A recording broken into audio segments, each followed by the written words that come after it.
Queridos irmãos e amigos, saudamos a todos com a paz do Senhor Jesus. Voltamos aqui a apresentar diretamente dos estúdios da TV Manaim, esse programa de conteúdo bíblico, cujo tema é a Trindade, Pai, Filho e o Espírito Santo. E vamos dar continuidade a este assunto tão importante, essa doutrina central e fundamental para a nossa salvação. E conosco aqui, como sempre, o pastor Leonardo. A paz do Senhor, pastor Leonardo. A paz do Senhor, Luciano. A paz do Senhor a todos os irmãos que corroboram conosco neste programa. E hoje também conosco temos um convidado especial que muito nos honra com a sua presença, o pastor Gilson Souza. A paz do Senhor, pastor. A paz do Senhor, pastor Luciano, a paz do Senhor, pastor Leonardo, a paz do Senhor a todos que nos ouvem. Hoje o tema do episódio de hoje é a Trindade nas últimas palavras de José, naquele momento próximo da sua morte, quando ele reúne os seus irmãos e ele declara algumas palavras consoladoras, de conforto, naquele momento de despedida. E para dar início ao episódio de hoje, nós vamos ler o texto que está em Gênesis capítulo 50, verso 24, que diz assim: E disse José a seus irmãos: Eu morro, mas Deus certamente vos visitará e vos fará subir dessa terra para a terra que jurou a Abraão, a Isaque e a Jacó. Meus queridos, nós vemos que essas palavras de José são palavras que ele ouviu do seu pai Jacó. Tanto Jacó, quando estava próximo da sua morte, também disse isso aos seus filhos, que ele morreria, mas certamente Deus haveria de visitar o seu povo para fazê-lo subir da terra do Egito. Eles não iam morar para sempre no Egito. Muito embora nós sabemos pela palavra de Deus que Deus preparou tudo para que o povo de Israel vivesse no melhor da terra do Egito. E isso para nós é maravilhoso, porque nós sabemos que Deus tem o melhor para nós aqui nesta vida. Quando Jesus disse: Eu vim para que tenhais vida e vida em abundância, é exatamente isso. Nós vivemos no melhor desta terra, porque a salvação nos dá essa experiência de recebermos as bênçãos do Senhor, de ter o Senhor cuidando das nossas vidas, e isso é maravilhoso. Mas nós não podemos nos acomodar, porque nós vivemos, experimentamos a salvação, essa vida abundante que temos em Jesus. Nós não podemos simplesmente nos acomodar na zona de conforto, porque o que o Senhor tem preparado para nós é muito melhor. Aquilo que Deus tem preparado para nós, além desta vida, é a vida eterna, é morar com Jesus na Nova Jerusalém, é a Canaã celestial. O povo de Israel esteve no Egito, e quando Jacó e os seus filhos chegaram no Egito, eles fizeram questão de dizer isso: nós viemos peregrinar na terra do Egito.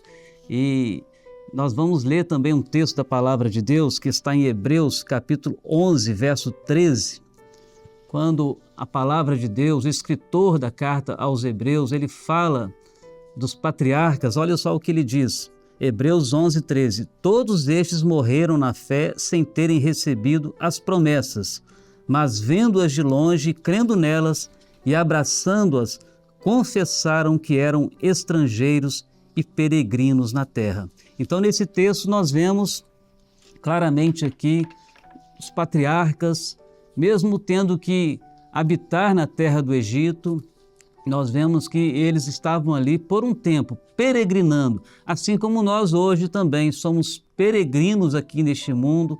Essa terra não é o nosso lugar, nós pertencemos à pátria celestial. E aqui eu vou passar agora a palavra ao pastor Gilson. Pastor Gilson, como o senhor observa aqui a ação da Trindade, Deus Pai, Deus Filho, Deus Espírito Santo, para concretizar, executar o projeto dele aqui de salvação, nessas últimas palavras de José, nesse momento da despedida dele para com seus irmãos. Amém. É muito importante, né, quando nós vemos uma expressão dessa que tem um caráter profético muito amplo, né, e muito abrangente, que foram as palavras repetidas por José e que ele ouviu do seu pai Jacó, no capítulo 48, né, de Gênesis. Agora no capítulo 50, verso 24, José, na hora da sua morte, ele expressa isso para os seus irmãos. Isso é muito importante porque nessa profecia citada por José aqui, ele mostra o que seria exatamente a ação aqui do Deus Pai, Deus Filho e Deus Espírito Santo. E isso não somente para com os filhos de Israel, fazendo com que eles realmente saíssem dali, né? Porque Deus vos visitará, era uma coisa, vos fará subir desta terra. Para onde? Para vos levar para a terra que jurou, que Deus prometeu a Abraão, a Isaac e a Jacó. Então, realmente, se vê aqui uma ação tripla, ou seja, uma ação do Pai, do Filho e do Espírito Santo, de tal forma que nessa profecia isso vai se dar, vai se cumprir, não somente na vida do povo de Israel, como nós vamos ver lá no livro de Êxodo, quando eles saem do Egito, quando eles levam consigo, né, o cadáver de José, os ossos de José, é uma passagem também muito profunda, né, não vamos entrar agora em detalhes, mas e que sepultam José na terra prometida. Então isso se cumpre literalmente na vida do povo de Israel, mas que naturalmente tem também um caráter profético muito mais extenso, muito mais longe, que atinge também a característica da igreja. E esse é que é o aspecto que nós vamos então discorrer sobre ele a partir daqui. É isso mesmo. Quando a palavra diz assim, o próprio José dizendo, eu morro, e nós sabemos que José é o tipo mais perfeito de Jesus na Bíblia, não é? Nós vemos a figura de José apresentando Jesus como rei, profeta, sacerdote e homem, não é, pastor José? Exatamente. José é realmente uma tipologia bíblica. O que é tipologia bíblica? É quando um personagem do Velho Testamento, ele naquilo que ele fez de profético, de agradável a Deus, ele então assumiu a figura ou a tipologia do Senhor Jesus. E José, houve vários atos na vida de José, inclusive José, não há nenhum ato na vida dele que tenha desabonado a conduta dele. José, nós podíamos dizer, foi uma pessoa que não cometeu erros. Ele foi uma pessoa perfeita, preparada por Deus para ser uma figura ou tipológica bem completa a respeito do Senhor Jesus. Então ele tem vários aspectos. Alguém já fez uma contagem do número de momentos em que José assume a tipologia do Senhor Jesus e chegou a quase 200 tipos, né? 200 momentos em que José assume a tipologia do Senhor Jesus. E agora, nesta expressão dele, então, é possivelmente o momento em que José atinge a tipologia mais completa e mais perfeita do Senhor Jesus. Porque quando ele disse, eu morro, ele está falando profeticamente daquilo que o Senhor Jesus iria fazer. Ele viria ao mundo e iria morrer por nós, né? E o objetivo da morte de José, ele disse assim, quando eu morrer, Deus vai visitar vocês. Ou seja, a morte de Jesus foi uma visitação de Deus a nós. O verbo que se fez carne e habitou entre nós, né? E trouxe para nós a salvação que veio da eternidade. Então, Deus nos visitou. E o objetivo dessa visita, através do Senhor Jesus, na sua morte, foi exatamente a sua ressurreição. Porque na ressurreição de Jesus, ele então nos preparou para sermos agora estarmos prontos agora para subir com ele para a Canaã celestial. Então é uma figura tipológica muito perfeita do Senhor Jesus na expressão que José usou aqui neste texto. É isso mesmo. Além do que o senhor falou, né, pastor Gilson, eu vou até perguntar agora ao pastor Leonardo, passar a palavra, porque essa expressão, e vos fará subir, não é? Nós entendemos também que era uma promessa que ia ser cumprida 400 anos depois aproximadamente, não é?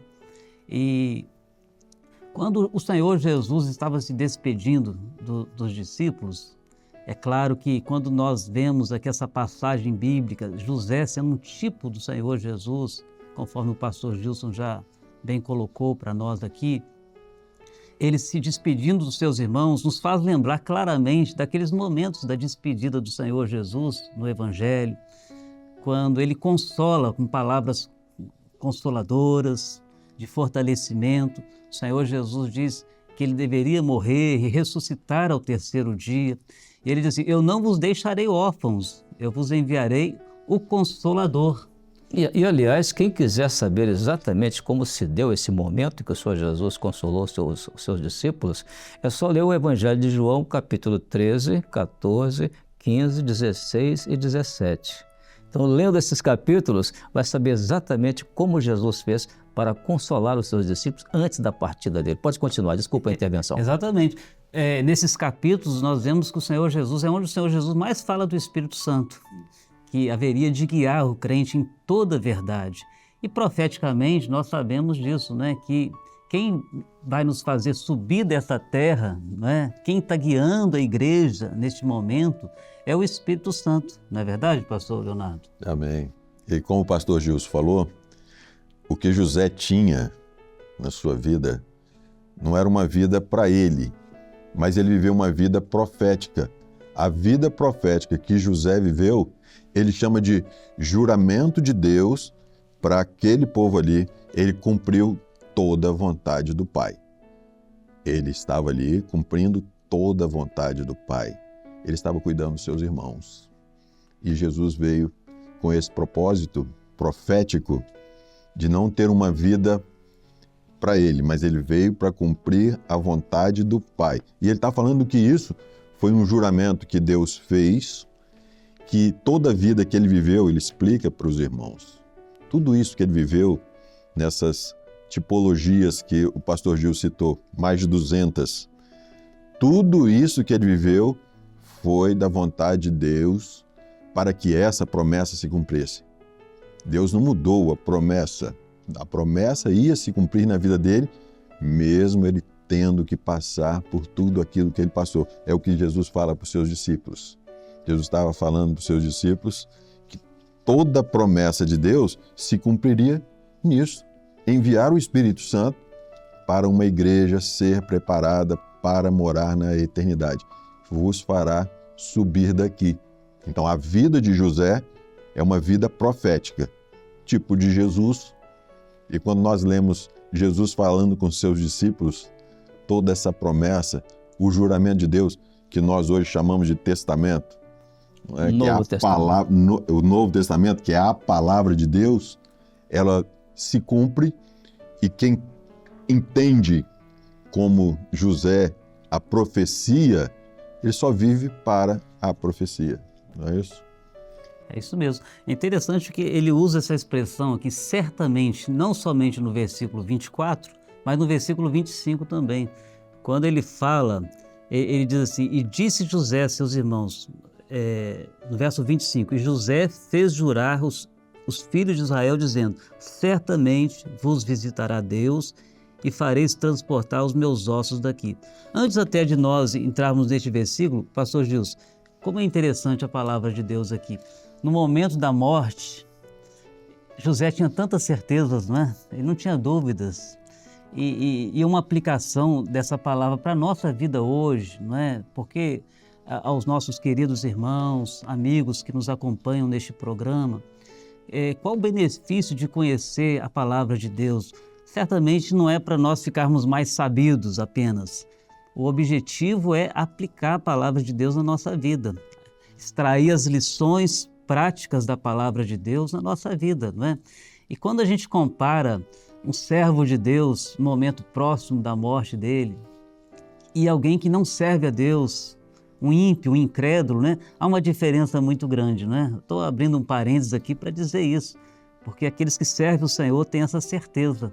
Ele sabia, né, que Deus tinha algo melhor preparado para eles além dessa vida, não é? A vida não ia acabar aqui. Eles não tinham esse alcance que nós temos hoje no Novo Testamento, mas eles tinham fé, tinham certeza que Deus tinha algo melhor preparado para eles. Mas entrando aqui na pergunta, se o senhor quiser comentar isso também, fique à vontade, né?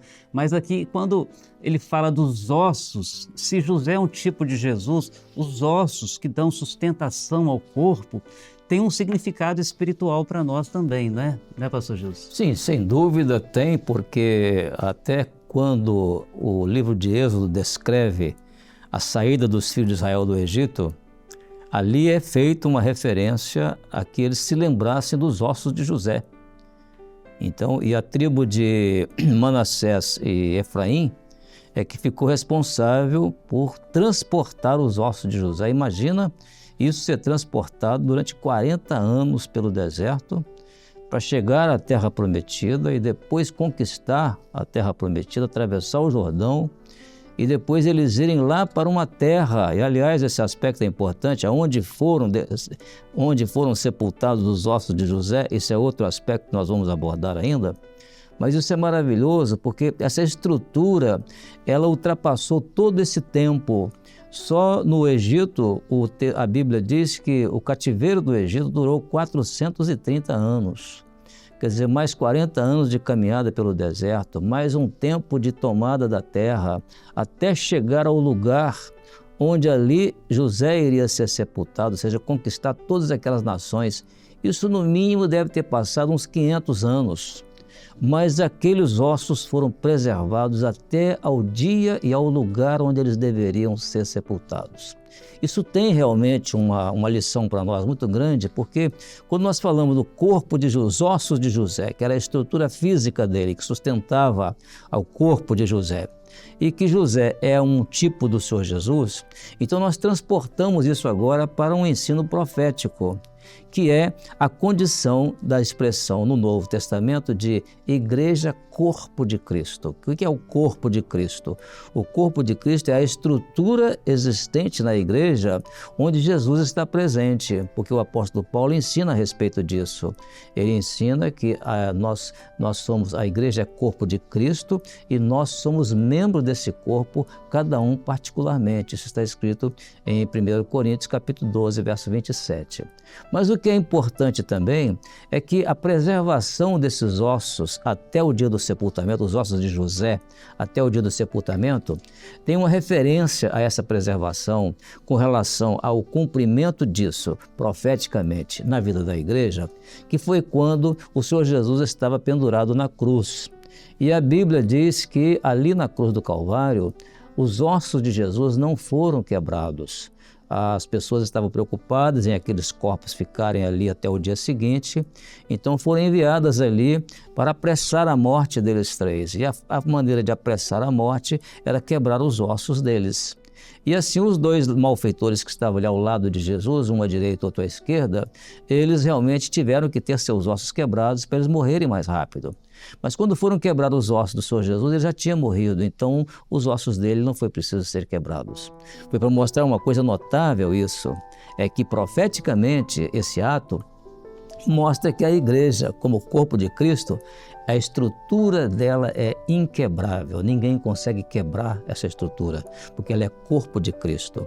Se ela for uma igreja, uma mera corporação, ou uma agremiação de pessoas, ou um conjunto de pessoas, ela será um corpo, mas um corpo que não tem estrutura e um corpo que não tem vida. Porque o corpo vivo, ele tem vida porque tem o sangue que circula. Aí é outro aspecto que nós vamos abordar ainda. Mas voltando então a essa expressão dos ossos de José, esse aspecto é profundamente profético e fala muito profundamente aos nossos corações. Amém, glória a Deus. O texto que o pastor Gilson citou está em João, capítulo 19, verso 36, que diz assim: porque isso aconteceu para que se cumprisse a escritura que diz: nenhum dos seus ossos será quebrado. E esse verso é o cumprimento da profecia do Salmo 34, verso 20. Isso é maravilhoso, né? Saber que aqui, né, nos dias de José já havia uma profecia, né? Aquelas palavras de José já eram uma profecia para a igreja, o corpo de Cristo, que seria levantado no futuro, no Novo Testamento, né? Essa certeza que José deu aos seus irmãos, citando 2 vezes no verso 24 e no verso 25, certamente, é uma expressão que nós hoje temos para a igreja, citada pelo Senhor Jesus, em Apocalipse capítulo 22, versículo 20, quando diz assim, aquele que testifica estas coisas diz, certamente cedo venho. Amém, ora vem Senhor Jesus. Então é a mesma certeza, a mesma esperança que nós temos. Quando nós falamos em certamente Jesus vem, o que é mais importante é nós termos essa esperança vivida em nós. E José tinha essa esperança de que certamente Deus iria visitar o povo dele. Glória a Deus, né? Essa expressão certamente é resultado de uma fé viva, de uma esperança que nós temos, né, pastor Leonardo? Glória a Deus. Da mesma forma que José, ele não tinha dúvida. José sabia o que Deus jurou. Ele fala de uma obra que o Senhor falou para Abraão, que eles iam passar esse tempo no Egito, que eles não sairiam pobres do Egito, né? Mas que o Senhor providenciaria que eles sairiam como uma nação. Mas existe nação quando a nação tem um lugar. E ele fala que essa era a promessa do Senhor, terra que emana leite e mel. E ele fala dessa profecia se cumprindo na família dele, porque é o Deus de Abraão, Isaac e Jacó. Ou seja, eu sou Deus e não mudo. Então, o Deus que falou com Abraão, que falou com Isaac, que falou com Jacó, ele está falando da trindade, que é essa operação que estava sobre a família dele, que o Senhor falou que ia ser o povo que ia subir da terra. Então, certamente, ele ouviu a voz do Senhor. Glória a Deus. Nós estamos chegando ao final do nosso programa, deste episódio, o tempo já está se exaurindo, não é? E nós glorificamos ao Senhor, agradecemos ao Senhor por essa bênção que é poder aprender a palavra de Deus e descobrir, não é, que há muito tempo atrás, nos dias de José, já haviam profecias referentes à igreja. E essa é a nossa esperança, essa é a alegria que nós temos no nosso coração. E no próximo episódio, se Deus assim nos permitir, nós vamos falar de como Deus visitou o seu povo para cumprir esta promessa, essa profecia. Nós vamos falar no próximo episódio sobre a Trindade, no chamado de Moisés, mais um grande ensino, uma grande lição que o Senhor tem para nós. Estamos assim chegando ao final deste programa e desejamos a todos que Deus abençoe a todos, a paz do Senhor, pastor Gilson. A paz do Senhor. Paz do Senhor, pastor Leonardo. A paz do Senhor a todos. Paz do Senhor a todos.